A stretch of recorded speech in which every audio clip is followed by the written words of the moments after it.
की कैटेगरी का है। क्यों है ये लॉजिक मैं जब ये चैप्टर पढ़ाऊंगा तब दूंगा।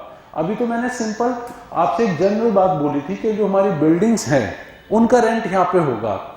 या मैं आपसे बोलूं बेटा हॉस्टल्स वगैरह होते हैं, अभी आप हॉस्टल में जाओगे तो हॉस्टल में आपको क्या क्या चीज मिलेगा, वहां पे एक बेड भी होगा, एक अलमीरा होगी और आपका एक टेबल होगा, चेयर होगा और कुछ भी चीजों के साथ आपको रूम मिलता है, ऐसा ही होता है। तो क्या हॉस्टल का जो आप रेंट पे करेंगे क्या वो भी हाउस प्रॉपर्टी में नहीं होगा या नहीं, वो भी यहां नहीं आएगा। यानी जब हम एक रूल, अभी मैं सिर्फ आपको क्या बोलना चाह रहा हूं, मैंने आपको बोला सैलरी हेड में क्या टैक्सेबल होगा, हाउस प्रॉपर्टी में क्या टैक्सेबल होगा। मैं अपना घर अगर किराए पर दूंगा तो उससे जो मुझे रेंट मिलेगा वो रेंट मेरा किस हेड में टैक्सेबल होगा, हाउस प्रॉपर्टी। ओके, ये जनरल लाइन है। क्या है ये जनरल लाइन? क्या इस लाइन का कोई एक्सेप्शन होगा? एक्सेप्शन समझते हो या नहीं? एक्सेप्शन का मतलब क्या होता है कि आज हम एक बात ये कह रहे हैं, ये नियम है, लेकिन इससे अलग ये है। अभी जैसे आप लोग कहीं मंदिर जा रहे हो, है ना, तो वहां पे आपको लाइन में लग के दर्शन करने होते हैं, ये वहां का नियम है, जो भी जा रहा है सब लाइन में। लेकिन क्या हमेशा ही ऐसा होता है? अभी प्राइम मिनिस्टर जाने लगेंगे तो क्या वो ऐसे हमारी तरह लाइन में लगेंगे? एग्जाम्पल, वो तो सीधे डायरेक्ट जाएंगे ना, तो ये एक्सेप्शन है कि लाइन में वो नहीं लगेंगे। अब बात समझ पा रहे हो मेरी? तो ऐसे ही हाउस प्रॉपर्टी में कुछ रेंट टैक्सेबल नहीं होंगे। कौन से टैक्सेबल नहीं होंगे वो बात की बात है। ओके बेटा, मोबाइल फोन अंदर रख लो, रिकॉर्डिंग तो नहीं है।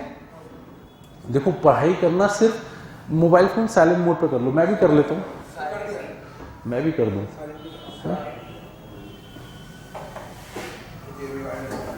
ये फोन भी ना बड़ा डिस्टर्ब करते हैं।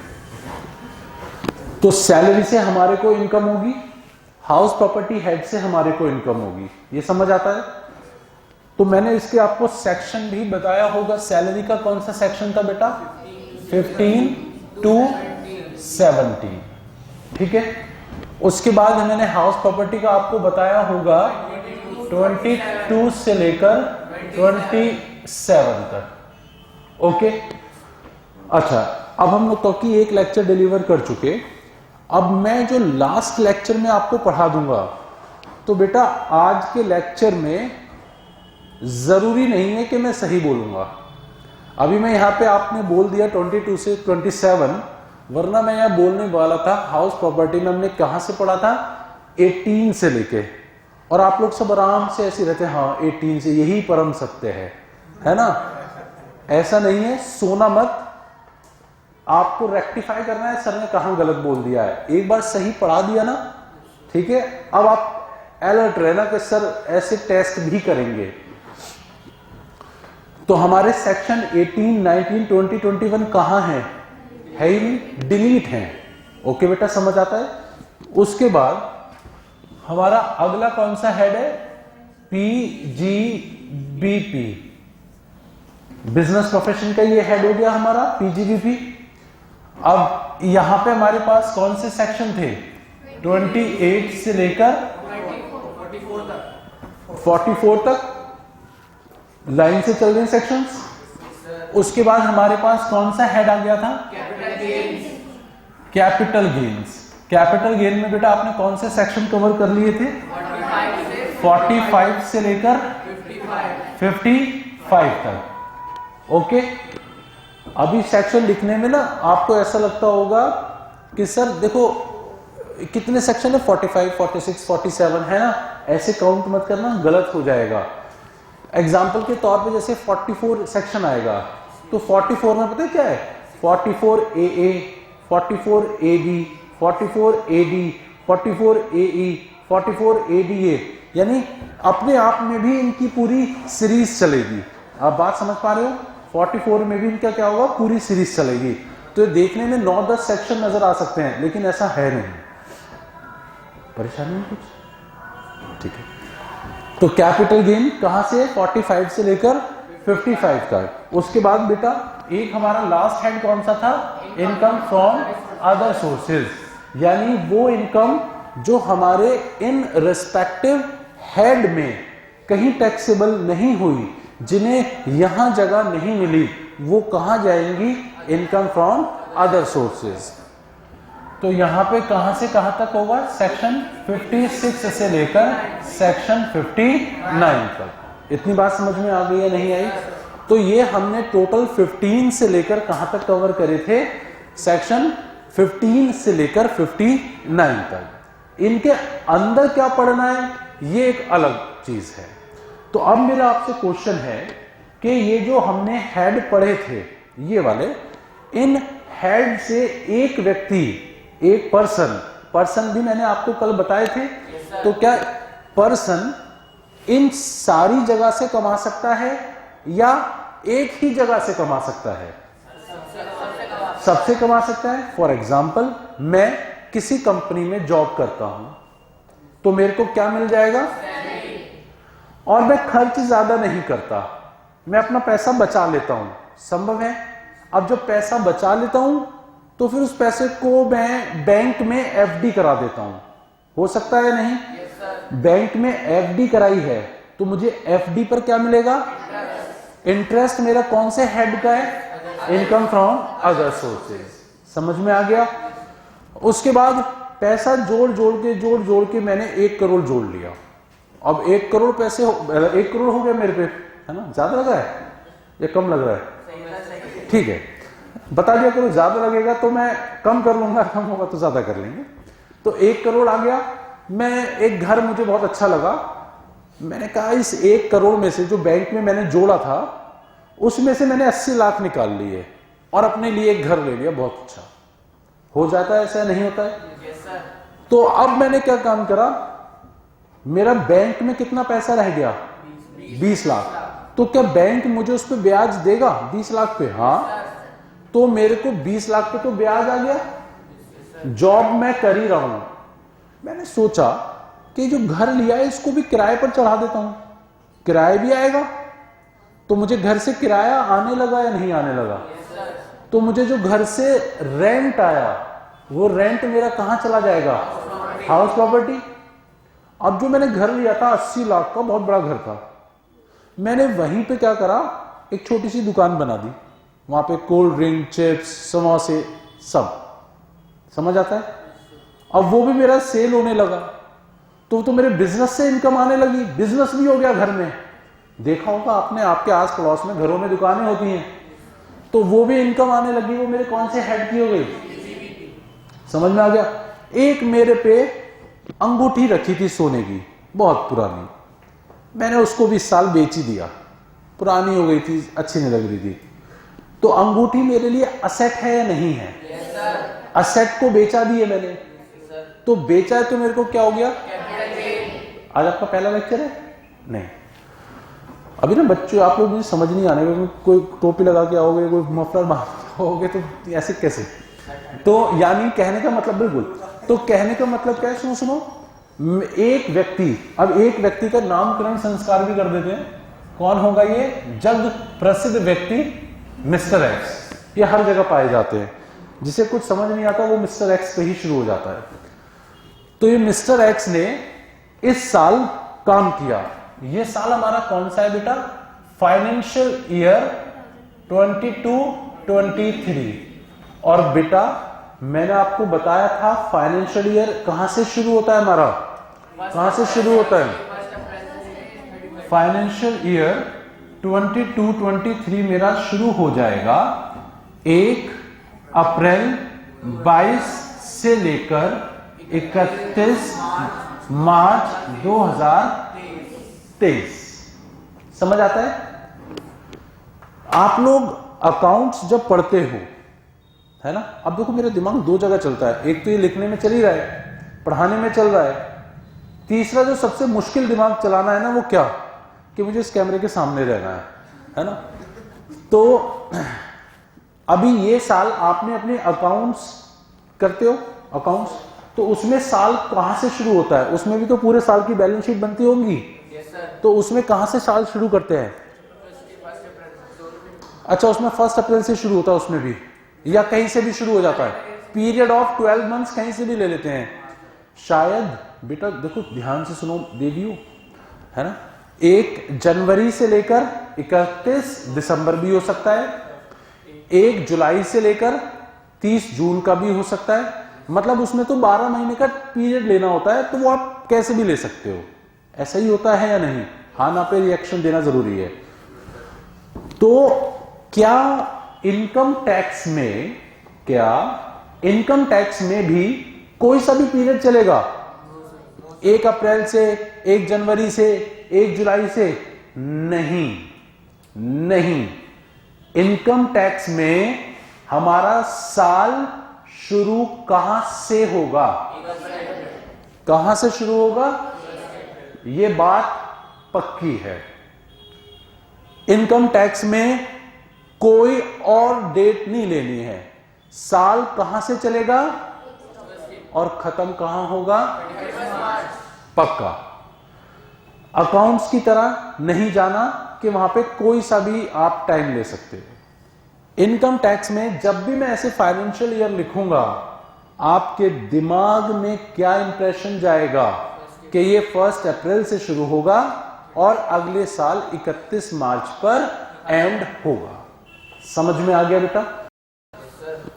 तो मैंने इस पीरियड ऑफ 12 मंथ्स, इस वाले समय में एक हेड से इनकम कमाई या सारे हेड से कमाई या किसी 2 हेड से कमाई, कैसे भी कमाई, मतलब मेरे पास मैं जो भी कमाऊंगा ना, जो भी कमाऊंगा वो सारा कमाना इस 5 हेड में ही क्या होगा? एडजस्ट होगा और आपको इसी में एडजस्ट करना पड़ेगा, कहीं से भी कमा लो।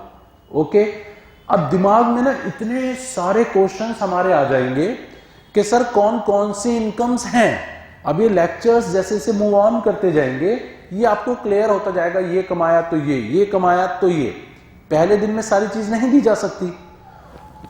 तो अभी हो सकता है कोई व्यक्ति बिजनेस करता हो, बिजनेस के साथ उसको अदर सोर्सेस से इनकम हो रही हो, तो ये 2 हेड हो, या सिर्फ बिजनेस से इनकम हो, या सिर्फ कैपिटल गेन या ये वाली इनकम हो कि भाई उसके पास बहुत 10-20 करोड़ की एफडी है, कुछ काम करता है नहीं, वो पिताजी से आ गया था पैसा, तो 20 करोड़ की एफडी पे बस उसको ब्याज मिलता है। एक घर था, इस साल वो भी बेच दिया, तो सिर्फ ये 2 इनकम भी हो सकती है। यानी एक व्यक्ति को एक साल में इन 5 से भी इनकम हो सकती है, इन 2 से भी हो सकती है, किन्हीं 2 से भी हो सकती है, किन्हीं 3 से भी हो सकती है, कुछ भी हो सकता है, किन्हीं 4 से भी हो सकती है। समझ आ गया? तो मिस्टर एक्स ने फाइनेंशियल ईयर में इन 5 हेड से पैसा कमाया। अब इन 5 हेड से मैंने कहने का मतलब क्या है, चाहे 5 से कमाया हो, चाहे 5 से कम से कमाया हो, लेकिन पैसा उसने कमाया। बेटा इतनी बात सबको समझ आती है? अब जब उसने ये पैसा कमाया तो मैं अमाउंट लिख के चलूं या क्रॉस लगा के चलूं? तो ऐसा मान लेते हैं उसने ये इन हेड से पैसा कमाया है। तो बेटा अगर मैं आपसे पूछूं कि उसने पूरे साल में कितना कमाया, पूरे साल में, तो आपका आंसर क्या आएगा? सर ये वाला पैसा। समझ आ गया? जो ये पैसा कमाया, हम इस पैसे को कह के चलते हैं ग्रॉस टोटल इनकम। क्या कहते हैं बेटा? GTI। शॉर्ट में क्या बोला जाएगा? Gross total income, GTI। तो इस ग्रॉस टोटल इनकम में ये 5 हेड भी शामिल हो सकते हैं या 5 में से कोई 1, 2, 3, 4 जो भी है। बेटा समझ आ गया? तो अगर आपसे पूछा जाए GTI ग्रॉस टोटल इनकम क्या होती है, क्या आप बता सकते हैं कि ग्रॉस टोटल इनकम क्या होती है? जो व्यक्ति ने इन हेड से कमाया। डन? यहां तक कोई डाउट नहीं है? चलो, इसमें से आप माइनस करेंगे लेस, ग्रॉस टोटल इनकम में से हम लोग माइनस करेंगे। अब आपने देखा होगा कि गवर्नमेंट जो है, गवर्नमेंट हमसे कहती है कि आप LIC करा लो।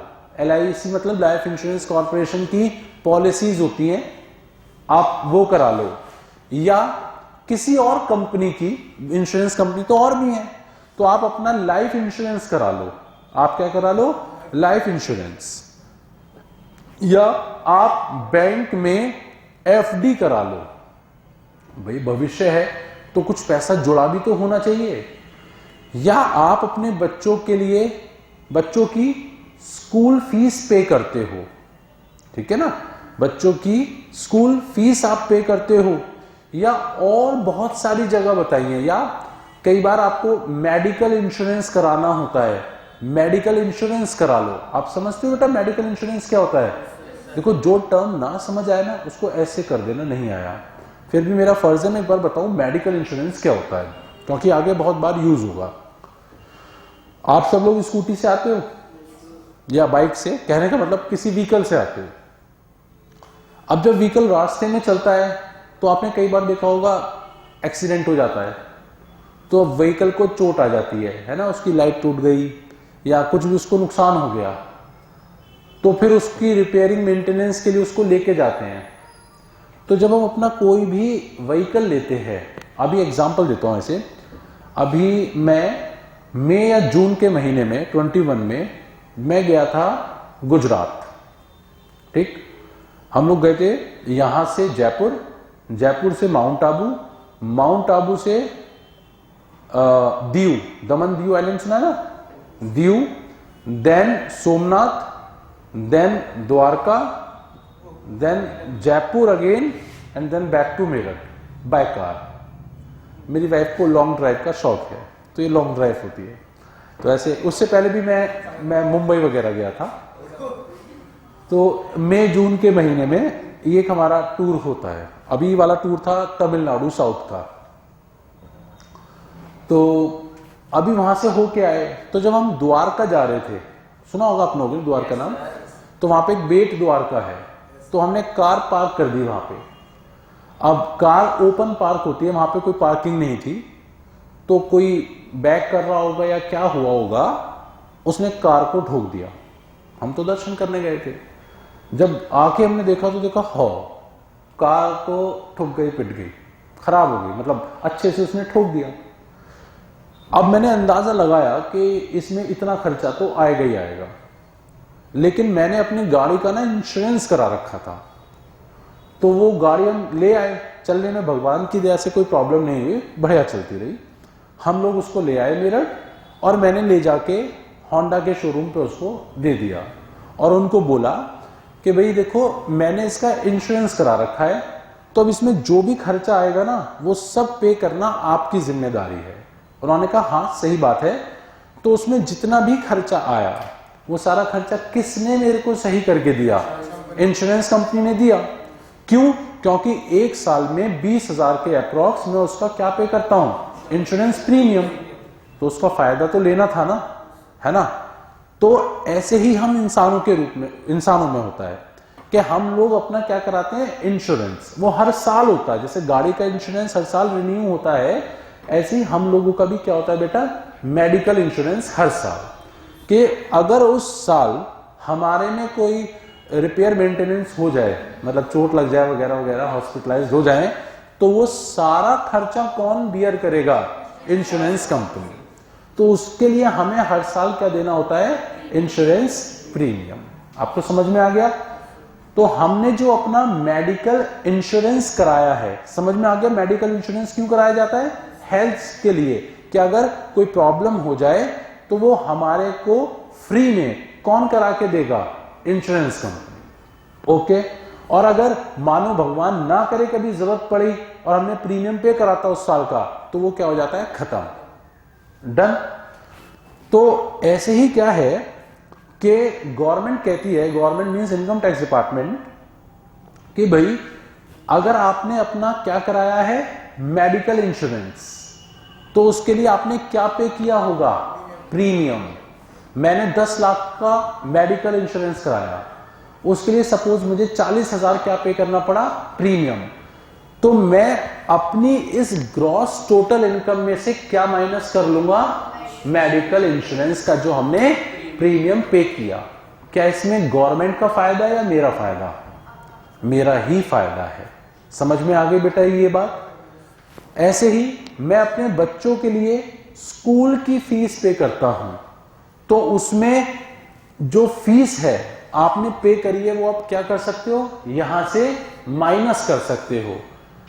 मैंने एफडी कराई है, तो मैं एफडी जो कराई है वो भी क्या कर सकता हूं, यहां से माइनस कर सकता हूं। लेकिन उसमें कंडीशंस हैं, कितने की एफडी माइनस हो सकती है मैक्सिमम, वो एफडी कितने साल की करानी पड़ेगी, एक्सेट्रा एक्सेट्रा। तो मैं उन कंडीशंस पे नहीं जा रहा। यानी कहने का मतलब क्या है, गवर्नमेंट ने ये कहा कि आप पैसा कमाओ, फिर उस पैसे को हमारी बताई हुई जगहों पर अगर आप इन्वेस्ट कर देते हो तो हम इस इनकम में से उस पैसे को क्या करेंगे, माइनस कर लेंगे। समझ आ गया। अब देखो गवर्नमेंट कहती है हमारी बताई हुई जगह, तो क्या उसने गलत जगह बताई है। आप बच्चों को पढ़ाओगे, पे करोगे, आप अपनी सेविंग्स करोगे तो एफडी भी कराओगे, मेडिकल इंश्योरेंस आप अपना ही तो करा रहे हो। तो सरकार ने कोई गलत चीजें नहीं बताई यहां पर, सिर्फ क्या कहा है, आप अपनी कमाई का कुछ पैसा जितना हम बताएं उतना, वरना तो आप सारा इन्वेस्ट कर दोगे। तो जितना हम बताएं उतना पैसा आप क्या करेंगे, इन्वेस्ट करेंगे। क्या करेंगे, इन्वेस्ट। तो आप जितना पैसा इन्वेस्ट करेंगे हम आपको उसकी क्या देंगे बेटा, डिडक्शन। वर्ड्स याद रखना, क्या देंगे, डिडक्शंस। ओके, डिडक्शंस देंगे अंडर चैप्टर 6A। किसमें दी जाएंगी, अंडर चैप्टर 6A। अब ये जो 6A मैंने चैप्टर बताया है ना, ये कोई मेरे नोट्स का या किसी किताब का चैप्टर नहीं है, ये इनकम टैक्स में ही चैप्टर है।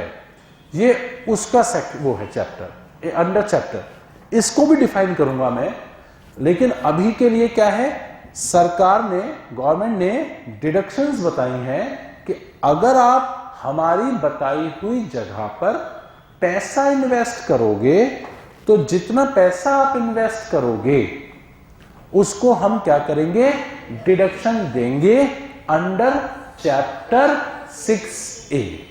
ओके बेटा, ठीक। अच्छा, ये जो चैप्टर है 6A, इसमें सेक्शंस कवर होते हैं 80C से लेकर 80U तक। तो हम लोग ऐसे भी कह सकते हैं deductions under section 80C to 80U, या तो क्या कह सकते हो, अंडर चैप्टर 6A, या क्या कह सकते हो, under section 80C to 80U। बेटा समझ आ गया। जिससे हमें याद रहे मैं एग्जाम्पल करके लिख देता हूं, जैसे स्कूल फीस,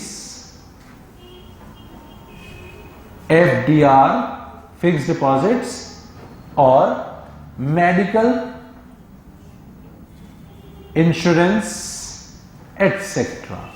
इससे हमारे को याद रह जाएगा, है ना, दिमाग में क्लिक रहेगा, करेगा। तो आपने क्या काम किया, इसमें से ये माइनस कर लेना है।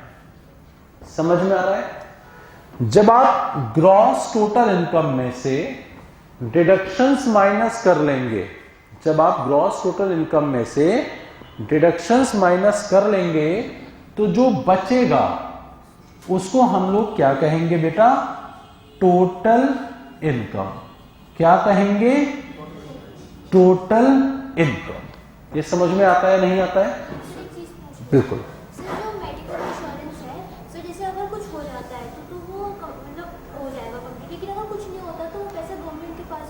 बेटा ऐसे समझिएगा कि मिस्टर एक्स ने अपना 5 लाख का मेडिकल इंश्योरेंस कराया, ठीक है। आपने कोई इंश्योरेंस कंपनी का नाम सुना है? नहीं सुना। मैं बताता हूं, स्टार हेल्थ नहीं सुना, बजाज एलियंस नहीं सुना, स्टार हेल्थ सुना है? तो एक स्टार हेल्थ कंपनी है, वो क्या काम करती है, आप उनके पास गए, आपने कहा जी मेरा मेडिकल इंश्योरेंस कर लो, तो उन्होंने पूछा आपसे आप कितने का इंश्योरेंस चाहते हैं, आपने कहा 10 लाख का। यानी कि अगर भगवान ना करे कभी कुछ मिस हैपनिंग हो और इलाज पर मिस्टर एक्स के 10 लाख रुपए खर्च हो जाएं, तो वो सारा पैसा कौन देगा? Insurance company. लेकिन उसके बदले उन्होंने आपको क्या बता दिया, हम आपसे साल का 40,000 रुपए लेंगे, मान लो। तो यानी आपने 40,000 रुपए देकर कितने का रिस्क कवर करा है? 10 लाख का। और अब मानो जरूरत नहीं पड़ी, इस साल सब अच्छा रह गया, तो 40,000 आपके क्या हो गए? डूब गए। अब वो सरकार आपको वो वापस नहीं करेगी, वो खत्म, वो रिस्क ही तो कवर करा था। अभी एक एग्जांपल और ले लो, मेरी मौसी हैं, तो उनकी वो उन्होंने ये हेल्थ कवर ले रखा था, 10 साल 12 साल वो प्रीमियम 20-21-22 हजार का देती रही मेरे ख्याल से 8-9 लाख का उन्होंने इंश्योरेंस ले रखा था। तो घर परिवार में बैठते हैं तो बात होती है, तो उन्होंने कहा हम तो हर साल देते हैं, यूज ही नहीं होता। उसी साल वो यूज हो गया और मेरे ख्याल से उनका 7.5-8 लाख के आसपास का बिल बना था। तो उन्होंने टोटल 10 साल में दिया कितना होगा? 2-2.5 लाख रुपए, और एक साथ कितना ले लिया? 7.5-8। फायदा हो गया था, नहीं हुआ था, वरना वो सारा अपनी जेब से जाता है ना। तो मेडिकल इंश्योरेंस बेसिकली क्या होता है कि आपको एक अमाउंट पे करना है एक सम के लिए कि इतने से हम लोग सिक्योर्ड है, अगर वो यूज नहीं हुआ तो वो पैसा खत्म, फिर उस पर आपका कोई क्लेम नहीं है। ओके, तो ये समझ में आ गया या नहीं आया? तो मेरे को 5 हेड से इनकम होगी, उसमें से 80C से 80U की डिडक्शंस दी जाएंगी, और जो माइनस करके आएगा वो क्या कहलाएगा? Total income. क्या कहलाएगा बेटा? Total income. अब अगर मैं आपसे पूछूं कि टोटल इनकम कैसे कैलकुलेट करते हैं, तो आप क्या कहेंगे? 5 हेड का टोटल क्या कहलाएगा? जीटीआई। उसमें से डिडक्शंस माइनस कर देंगे तो क्या आएगा? Total income. समझ में आया? अब एक एग्जांपल लेते हैं कि मानो ये 5 हेड से मिस्टर एक्स को 7 लाख की इनकम हुई है, मान लेते हैं, ठीक है, और उसने 80C से 80U में जो भी पैसा इन्वेस्ट किया वो मान लो बेटा 2 लाख इन्वेस्ट किया है, ठीक है, तो उसकी टोटल इनकम कितनी आ जाएगी? समझ में आया या नहीं आया? इन 5 हेड से कितना कमाया, इस जगह पर कितना लगाया, जो बच गया वो क्या होगी? हमारी टोटल इनकम। मेरा एक क्वेश्चन आपसे है, क्या ग्रॉस टोटल इनकम के बराबर हो सकती है? हो सकती है। कब? जब 80C से 80U की कोई डिडक्शन ना हो तब। यानी सरकार ने कहा था पैसे इन्वेस्ट करने के लिए, नहीं करे मैंने, अभी नई शादी हुई है, बच्चे हैं नहीं, तो फीस दी नहीं, संभव है। तो ग्रॉस टोटल इनकम के बराबर हो सकती है अगर 80C से 80U की डिडक्शंस या चैप्टर 6A की डिडक्शंस नहीं है तो। समझ आ गया? अब इतना तो समझ आ गया। सर ये जो इतनी बड़ी कहानी लिखी है क्या है, इसका मतलब क्या करें? अब क्या करें? निकालने का कोई पर्पस तो होगा। तो बेटा हम लोग इनकम टैक्स पे करते हैं ना, इनकम टैक्स पे करते हैं, तो हम कौन सी इनकम पर टैक्स पे करते हैं? हम पे करते हैं बेटा टोटल इनकम पर। समझ में आ गया? हम कौन सी इनकम पर टैक्स पे करते हैं? Total income. टोटल इनकम कैसे निकालते हैं समझ आ रहा है? ठीक है। क्या हम लोग ग्रॉस टोटल इनकम पर भी टैक्स पे कर सकते हैं? हां, जब डिडक्शंस नहीं होंगी उस केस में जीटीआई किसके बराबर होगा? टोटल इनकम के, और हम पे कर सकते हैं। कई बार जब नोट्स आप लोग पढ़ेंगे तो उसमें ग्रॉस टोटल इनकम पर ही टैक्स निकाल दिया होगा। तो क्यों निकाल दिया होगा ग्रॉस टोटल इनकम पर? क्योंकि डिडक्शंस नहीं है, इसीलिए ग्रॉस टोटल इनकम पर टैक्स निकाल दिया। समझ में आता है बेटा ये वाली बात? तो हमारे पास कितने हेड हैं? 5 हेड। हम जो भी पैसा कमाएंगे वो सारा पैसा कहां जाएगा? इन 5 हेड में ही एडजस्ट होगा। टोटल करेंगे, ग्रॉस टोटल इनकम आएगा, डिडक्शंस दे देंगे, हमारे पास क्या आ गया? Total income. ओके बेटा, समझ में आ गया? अब मैं रब कर सकता हूं? नोट करें कोई बच्चा? अब इसके बाद टोटल इनकम तक कहानी क्लियर है।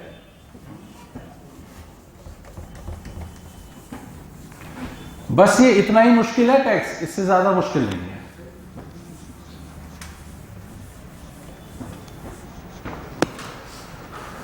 अब क्या होगा? अब हंस रहे हो बच्चे, इसलिए हंस रहे हो, झूठ बोल रहे हो? हमने तो पता नहीं क्या क्या सुना है। नहीं, इतना ही आसान है, इससे ज्यादा आसान क्या होगा?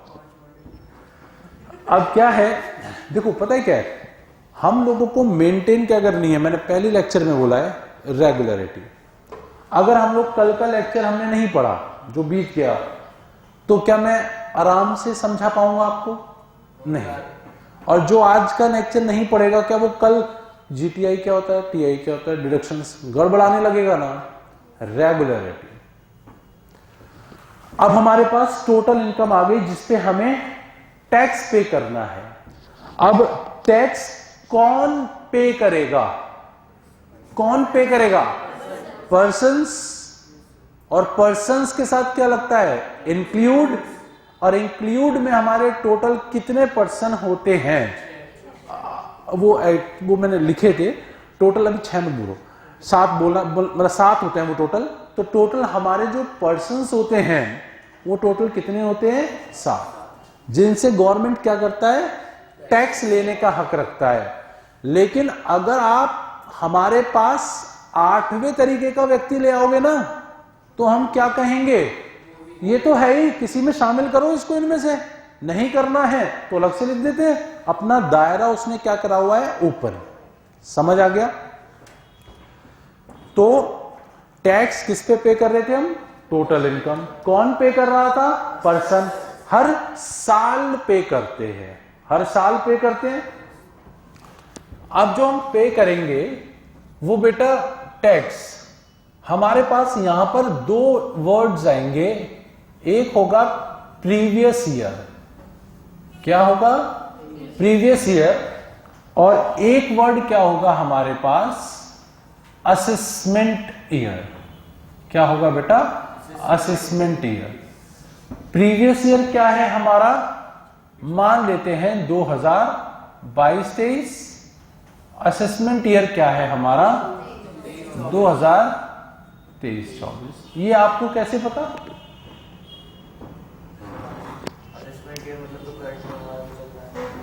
इतना सुन लिया आप लोगों ने? ये किसने बोला था 23-24? जरा हाथ खड़ा करो। मैं क्यों करूं हाथ खड़ा? अच्छा, आप दोनों ने बोला था। इधर से भी आवाज आई थी मेरे को, है ना? आई थी, लेकिन हाथ कोई खड़ा नहीं करेगा। कहां पड़ा असेसमेंट? ऐसे कैसे पता लग जाएगा कि 23-24 होगा? मैंने तो बताया नहीं। चलो, कैसे पता था आपको बेटा 23-24 होगा? अच्छा, मतलब कॉमन सेंस, सिक्स्थ सेंस। तो अभी क्या है, हम लोग इनकम टैक्स में जब बात करते हैं ना, तो हम किस साल से बात करते हैं? Assessment year. हमारा फाइनेंशियल ईयर इस समय, आज क्या तारीख है? डेट क्या है? 6 जनवरी 2023। आज है 6 जनवरी 2000। ये डेट कौन से फाइनेंशियल ईयर में आ रही है? 2022-23 में आ रही है नहीं? इसमें तो कोई डाउट नहीं है। ये डेट आ रही है 22-23 में। बेटा अकाउंट्स में आप इसको क्या बोल के चलते हो? इस साल को हम इसको इनकम टैक्स में क्या बोलेंगे? Previous year. नाम में ऐसा लगेगा प्रीवियस मतलब पिछला साल, इसलिए मैंने पहले क्या बोला था? अकाउंट्स ये रास्ते, टैक्स ये रास्ते। बोला था या नहीं? तो यानी जो साल चल रहा है उसे हम क्या बोल रहे हैं? Previous year. ऐसा क्यों बोलते हैं ये भी बताऊंगा। यानी प्रीवियस ईयर, ये कौन सा प्रीवियस ईयर चल रहा है? 1/4/2022 से लेकर 31 मार्च 2023। ओके, ये क्या है? Period of 12 months. यानी मैं इस पूरे साल क्या करूंगा? पैसा कमाऊंगा। भाई एक साल तो अभी ये साल चल ही रहा है ना ये वाला, तो मैं इस साल क्या कर रहा हूं? पैसे कमा रहा हूं। क्या कर रहा हूं? पैसे कमा रहा हूं। अब जब मैं इस साल पैसा कमा लूंगा तभी तो मुझे पता लगेगा कि मेरी इनकम कितनी है। अब जब मुझे ये पता लग जाएगा मेरी इनकम कितनी है, तभी मैं उस पर क्या करूंगा? टैक्स पे करूंगा। ऐसा ही तो होगा। या पहले ऐसा करें कि पहले टैक्स पे कर देते, कमाना तो देखते रहेंगे। ऐसा होता है? पहले कमाओगे, कमाने के बाद टैक्स पे करोगे। बेटा समझ आ गया? तो जिस साल आप पैसा कमाते हो उस साल को आप क्या कहते हो? क्या कहते हो? Previous year. समझ आ रहा है? आपने इस साल पैसा कमाया ना, तो इस पर टैक्स कब पे करोगे? अगले साल। तो अगला साल हमारा कौन सा होगा? 23-24। समझ आ गया? तो मैं कह सकता हूं 23-24 में आप जो टैक्स पे करते हो वो कौन सा टैक्स पे करते हो? पिछले साल की इनकम पर। समझ में आ गया? तो असेसमेंट ईयर में टैक्स पे करा जाता है पिछले साल की इनकम पर, इसीलिए इसको क्या बोला जाता है? Previous year. समझ आया या नहीं? पक्का? एक बात बताना कि ये तो हो गया। अब आप क्या 1/4/2023 से लेकर 31 मार्च 2024 क्या इस साल पैसा नहीं कमाओगे? नहीं कमाओगे? कमाएंगे। तो जब आप इस साल पैसा कमाओगे, ये कौन सा साल है हमारा? 23-24। इस साल पर टैक्स कब पे करोगे? इस पर पे करेंगे 24-25 में। समझ में आ रहा है? क्या आप 1/4/24 से लेकर 31/3/2025 इस साल नहीं कमाओगे? इस साल भी कमाओगे। कौन सा साल है ये? 24-25। क्या इस साल की इनकम पर टैक्स नहीं दोगे? देंगे। कब देंगे? 25-26। समझ में आया नहीं आया? यानी असेसमेंट ईयर 23-24 में कौन सी इनकम पर पे करेंगे? Previous year 22-23। ओके। हर साल क्या बनता है? Assessment year. और फिर वही साल क्या बनता है? Previous year. क्या बना ये? असेसमेंट। फिर क्या बना? प्रीवियस।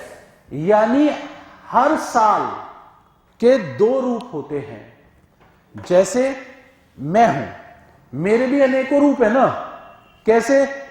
एक टाइम पर मैं फादर हूं, एक टाइम पर मैं हस्बैंड हूं, एक टाइम पे मैं भाई भी हूं, डॉन वाला नहीं, ब्रदर, है ना, भाई भी हूं, एक टाइम पे बेटा भी हूं, है ना, एक टाइम पे मैं टीचर भी हूं, एक टाइम पर जब मैं अपने प्रोफेशन में प्रैक्टिस में हूं तो मेरा अपने क्लाइंटेज हैं उनके साथ अलग रिलेशन है, एक टाइम पर जब मैं अपने बिजनेस के लिए हूं तो मैं उस समय क्या हूं, बिजनेसमैन हूं, यानी मैं अकेले ही कितने सारे रूप रख के चलता हूं। आप बात समझ पा रहे हो मेरी? तो मैं क्या बोल रहा था आपसे कि हर साल क्या बनेगा, प्रीवियस ईयर, और वही साल क्या बनेगा, असेसमेंट ईयर। बस देखने का नजरिया चेंज है। समझ में आ गया? अभी जैसे मैं इस वाले साल को देखता हूं 22-23, तो मेरे दिमाग में क्या होना चाहिए, 22-23 प्रीवियस ईयर, यानी ये पैसे कमाने वाला टाइम है, इस पे टैक्स कब पे करूंगा, असेसमेंट ईयर 23-24। यानी अगर हम असेसमेंट ईयर 23-24 बोलें तो उसका मतलब हम लोग किसकी बात कर रहे हैं, 22-23 की, क्योंकि इस पर जो भी टैक्स पे करना है वो कौन से साल में जाना है। समझ में आ गया?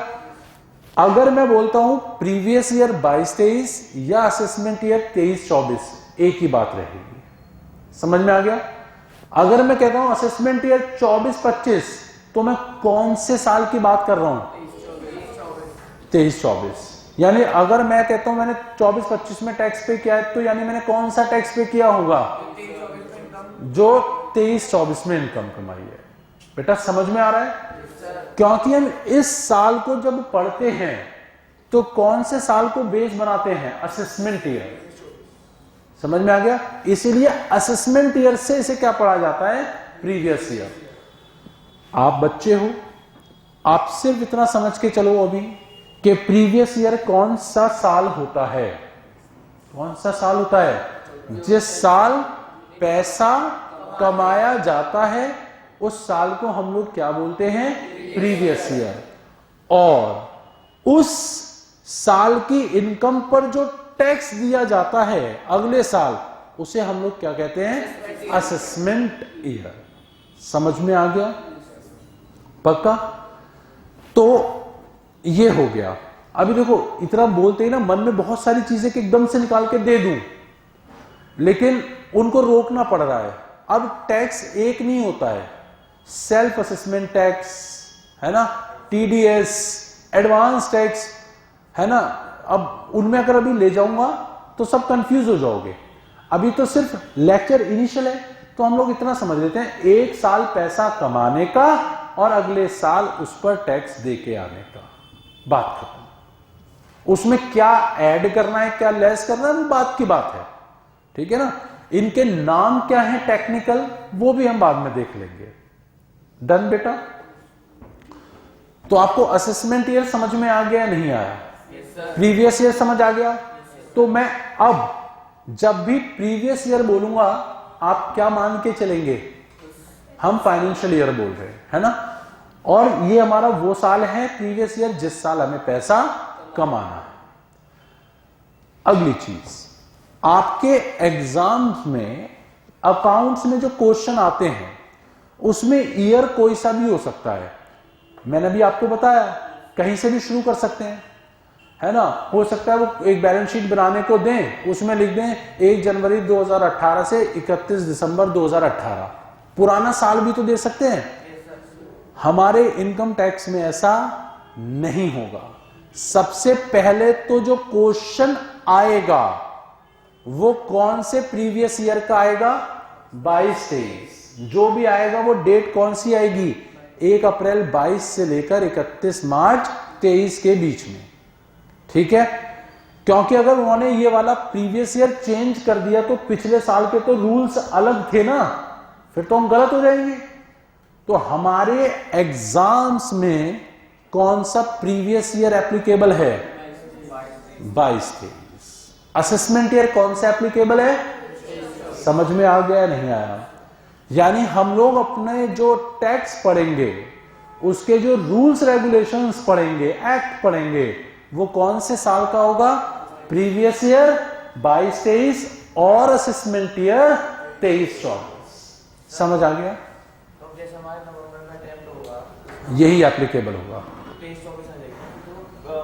अभी जो मई में एग्जाम होंगे उसके लिए भी यही एप्लीकेबल होगा, नवंबर में होंगे उसके लिए भी यही एप्लीकेबल होगा, लेकिन जो अगला मई आएगा 24 उसके लिए कौन सा एप्लीकेबल हो जाएगा?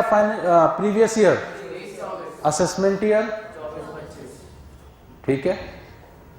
लेकिन रूल्स बहुत सारे हैं, सब चेंज हो जाते हैं, तो फिर उसके हिसाब से पढ़ना है। तो अभी आपको असेसमेंट ईयर और ये सारा समझ में आ गया। तो आपसे अगर कोई व्यक्ति ये पूछे, मतलब क्वेश्चन आए calculate this thing for previous year 22-23, या वो क्या लिख दे असेसमेंट ईयर, आपके लिए बात सेम रहेगी या नहीं रहेगी? समझ में आ गया? अब मन में ये मत कहना कि सर मान लो बाई चांस अगर वो हमसे पूछने लगे असेसमेंट या प्रीवियस ईयर 19-20 के लिए कुछ बताओ, भैया नहीं पूछेगा वो, ठीक है। उसको पता है 19-20 में पुराना लॉ था। अभी छोटे छोटे बच्चे क्या पुराने लॉ याद करेंगे? करंट का याद करके एग्जाम दे दें, वही बहुत बड़ी बात है। वो करंट का देने को तैयार नहीं, आप मुझसे पुराना पूछ रहे। अब आप बात आती है प्रीवियस ईयर। ये प्रीवियस ईयर कितने महीने का होता है? 12 मंथ्स। किसने बताया? अभी आपने बोला इतनी बार तो हमें याद हो गया, ऐसा ही तो है। अभी बेटा प्रीवियस ईयर मे और मे नॉट हो भी सकता है और नहीं भी 12 महीने का हो। कैसे? मैंने 22-23 में ही अपना नया बिजनेस शुरू करा है, क्या संभव है या नहीं है? है ना, नया बिजनेस शुरू कर सकते हैं। या हो सकता है मैं तो अपना ये जो बिजनेस है ये पहले से ही करता आ रहा हूं, बहुत पहले 10 साल पहले से शुरू कर रखा है, या पिछले साल शुरू कर दिया था 21-22 में। संभव है या नहीं है? तो यानी 22-23 में या तो नया बिजनेस शुरू करा होगा या पिछले सालों से बिजनेस में करता हुआ आ रहा। कोई डाउट यहां पर? अगर तो ये मेरा एग्जिस्टिंग बिजनेस है, यानी पिछले सालों से ही चलता हुआ आ रहा है, तो ये क्या होगा? ऑलवेज ऑफ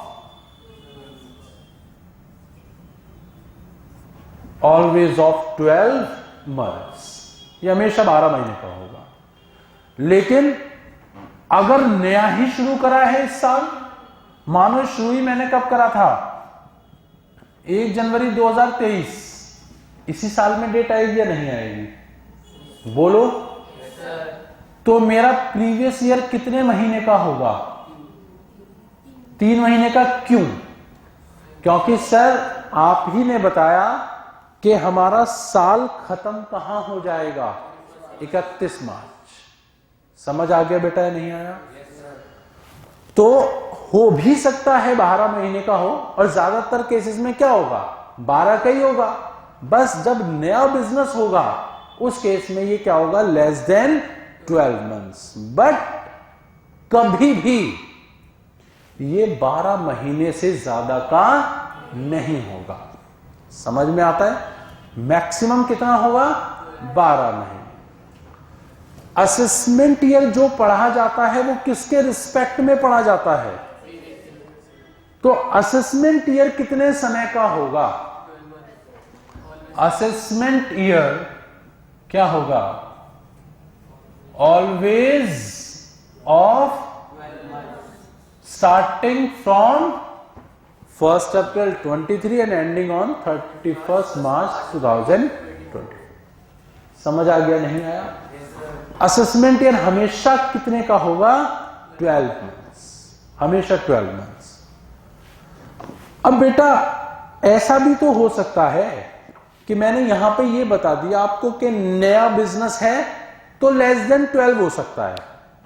अच्छा एक चीज बताओ, चलो ये डेट तो एक अच्छी सी डेट थी, बेकार डेट ले लें, 31 मार्च 2023 को ही मैंने अपना बिजनेस शुरू करा है, तो मेरा प्रीवियस कितने का रहेगा?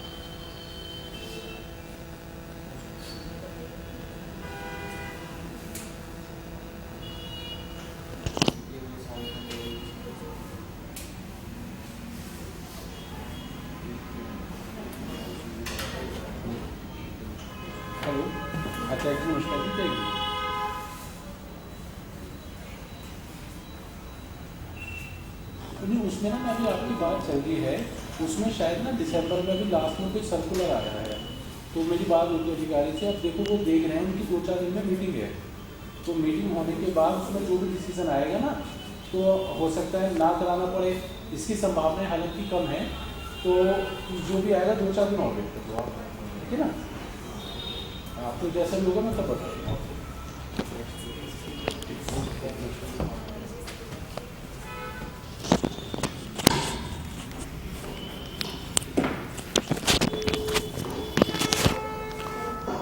कई बार ना थोड़े वैसे क्लाइंट हो जाते हैं जो फ़ोन लगातार करे जाएंगे।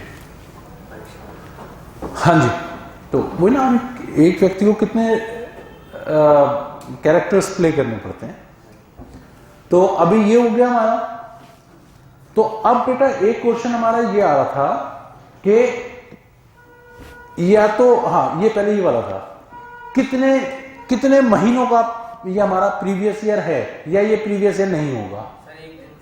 बिल्कुल, एक दिन का तो है। एक दिन का प्रीवियस ईयर हुआ या नहीं हुआ? सर मैं ये पूछना चाह रहा था कि हमने ना ये बिजनेस 31 मार्च को रात को 8:30-10 बजे शुरू करा था, रात को 10:30 बजे मान लो। अब सर रात को 11:59 क्या प्रीवियस ईयर है या नहीं है? है तो है। समझ आ गया? मतलब ये ना एग्जामिनर कंफ्यूज कर देगा आपको। ये एग्जाम में आए भी क्वेश्चंस बोलता हूं मैं कि ऐसा हुआ 11 बज रहे थे, 11:59 प्रीवियस ईयर कितने दिन का। अब बच्चा तो बहुत दिमाग लगाएगा, भाई क्या पता लग रहा है, हो सकता है 1 सेकंड ठक इधर को हुई गया हो। भाई जब वो लिख रहा है ठक नहीं हुआ तो नहीं हुआ। एक दिन एक पल प्रीवियस ईयर तो है। अच्छा कई बार अरे नया बिजनेस शुरू करोगे समझ आता है, एग्जिस्टिंग है समझ आता है। ऐसा भी तो हो सकता है इस साल पुराना बिजनेस बंद भी कर रहे हो, संभव हो सकता है कि जी इस साल तो बिजनेस ही बंद कर दिया हमने, तो ना वो नए में आया, एग्जिस्टिंग तो था लेकिन इस साल बंद हो रहा है, तो जिस दिन बंद करा उस दिन तक का प्रीवियस ईयर। डन बेटा? कोई डाउट यहां तक? तो मुझे लगता है प्रीवियस ईयर समझ में आ गया। कौन सा साल होता है प्रीवियस ईयर? प्रीवियस ईयर कौन सा होता है? जिस साल पैसा कमाते हैं। असेसमेंट ईयर कौन सा होता है?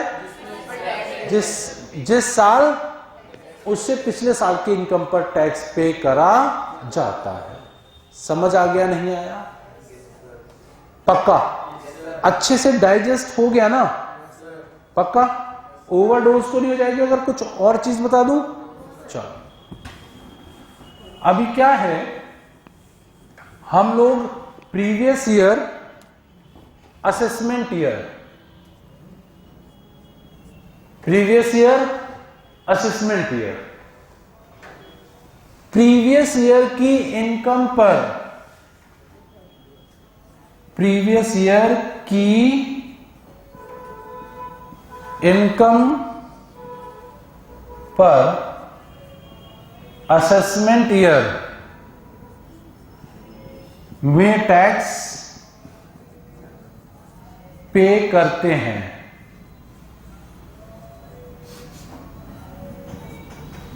तो उसका नाम क्या होता है? वे कुछ नाम भी तो होगा।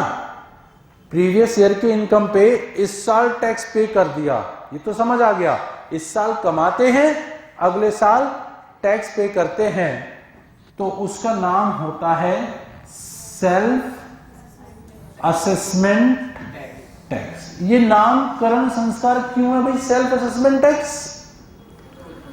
क्योंकि आपने अपनी इनकम खुद कैलकुलेट करी है, उस पे खुद ही टैक्स कैलकुलेट करा है और खुद ही सरकार को जमा कराया। समझ में आ गया? अभी किसी ने आपकी कोई चेकिंग थोड़ी ना करी है, तो आपने सेल्फ मतलब खुद को असेस करा। असेस मतलब चेक करा, खुद को चेक करा, चेक करके टैक्स बनाया और जो टैक्स बना उसको जमा कराया, तो उसको क्या कह दिया हमने? Self assessment tax. बेटा समझ आ गया what is self assessment tax? ठीक है, यानी जो सेल्फ असेसमेंट टैक्स है ये होता है। बट सर अगर इसमें हमने जैसे किसी कोई लोग होता है कम टैक्स दिखाते हैं बेटा, अब देखो वो बात की कहानी है ना बेटा, उनको भेज देना रिकॉर्डिंग वाले भैया को जो बंद करेंगे, वो बात की है। अभी तो बेटा मुझे ये भी बताना है कि इस साल की इनकम पर इस साल भी टैक्स दिया जाता है, जो बच जाता है वो बाद में दिया जाता है, और जो उसके बाद भी बच जाए फिर वो डिपार्टमेंट कैसे लेता है ना। तो अभी आप बात समझ लो, अभी तो सिर्फ उतना ही कि ठीक है, ऐसा ना हो ओवरडोज हो गई तो आप कहोगे सर ये तो बड़ा मुश्किल है। अभी एक नाम याद करा दो ना, बच्चे खुश रहेंगे। सेट, SAT सेट हो गए हम लोग। तो प्रीवियस ईयर की इनकम पर असेसमेंट ईयर में टैक्स पे करते हैं तो उसको क्या कहा जाता है? Self assessment. कोई डाउट तो नहीं है? क्या होता है प्रीवियस ईयर, क्या होता है असेसमेंट ईयर? असेसमेंट ईयर में जो टैक्स पे करते हैं वो कौन से साल का होता है? प्रीवियस। ओके, इसे नोट कर लो। फिर एक बात और लिखते हैं,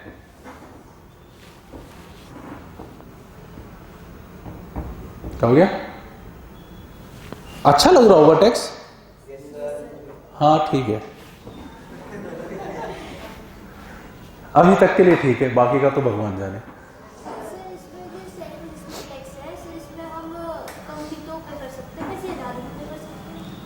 बेटा देखो, अभी क्या आंसर दूं मैं इसका? ज्यादा पे करने वाला तो कोई बना नहीं है ना। आप खुद सोचो, कोई ऐसा व्यक्ति है जो ज्यादा पे करेगा? नहीं, है ना। कम आप पे कर नहीं सकते क्योंकि डिपार्टमेंट बैठा है, फिर वो ब्याज के साथ जब पेनल्टी के साथ पैसा लेता है ना, वो बहुत बुरा लगेगा, है ना। तो अभी खैर क्या आंसर करूं? एक्चुअल में क्या है, अभी आप अपनी इनकम बताएंगे, इनकम पे जो टैक्स बनेगा, आपने अपनी इनकम जो भी XYZ बताई, उस पे जो आप टैक्स कैलकुलेट करोगे, वो टैक्स जब आप डिपॉजिट कर दोगे उसी के बाद आपकी इनकम टैक्स की रिटर्न भरी जाएगी। अगर आपने टैक्स नहीं भरा उतना तो रिटर्न ही नहीं भरने का, वो कहेगा पहले टैक्स भरो। आप कहोगे नहीं पहले रिटर्न कर, वो कहेगा नहीं टैक्स भर, बस लड़ाई होती रहेगी, तो पहले टैक्स भरना है। ठीक है, हाँ और बोलो। अजीब बात है, आप लोगों के डाउट्स नहीं आ रहे, या तो बहुत ज्यादा समझ आ गया तब नहीं आते, या कुछ समझ नहीं आया तो क्या कहें, पक्का समझ आ रहा है? हाँ अच्छा, नहीं चलो बताओ, अभी चलो बताओ क्या डाउट है? सर वो पूछ रहा था कि कोई अपने टैक्स कम दिखाए तो बेटा टैक्स आप सिर्फ कब कम दिखा सकते हो? जब आपने अपनी इनकम कम बताई है। आपको इनकम हुई है सपोज 1 करोड़, आप कह रहे हो जी मेरे को तो 90 लाख हुई, तो आप 90 लाख पे तो टैक्स भरोगे ही भरोगे, वरना आप रिटर्न फाइल नहीं कर सकते, है ना। मतलब आगे जब जाना है ना तो पहले उस पर टैक्स जमा होगा ही होगा। अब बात यह कि मन में आप सोचोगे सर 1 करोड़ इनकम थी, 90 लाख दिखा के काम चल गया, कम टैक्स पे करा 10 लाख पे, तो उसके लिए डिपार्टमेंट की तरफ से नोटिस आता है ना। अब वो जरूरी नहीं है कि नोटिस आए ही आए, ऐसा जरूरी नहीं है। किसी ने आपकी कंप्लेन कर दी हो या डिपार्टमेंट पे कोई ऐसा सोर्स हो कि उसे पता है कि आपकी ये भी इनकम थी और आपने नहीं दिखाई, तो डिपार्टमेंट आपको नोटिस भेजेगा, फिर आप उस नोटिस को रिप्लाई करोगे, फिर बैलेंस पे टैक्स पे, और नोटिस नहीं आया कोई तो आप डिपॉजिट भी नहीं करेंगे, फिर बच गए। होता है ऐसा, क्योंकि इनकम टैक्स में 100 में से 5-6% केसेस ही चेक होते हैं, है ना। खैर मैं बहुत ज्यादा आगे बता रहा हूं, अभी आपको मतलब नहीं समझ आएगा। बस इतना समझो कि आप अगर कम इनकम बताते हो तो उस पर कम टैक्स बनेगा, वो टैक्स तो जमा कराना है। आपने इनकम छुपा ली तो डिपार्टमेंट आपके ऊपर एक्शन लेगा, ठीक, ऐसा चलेगा। मिनिमम मतलब कम से कम कितनी इनकम चाहिए, बस बेटा वो मैं कल बता दूंगा।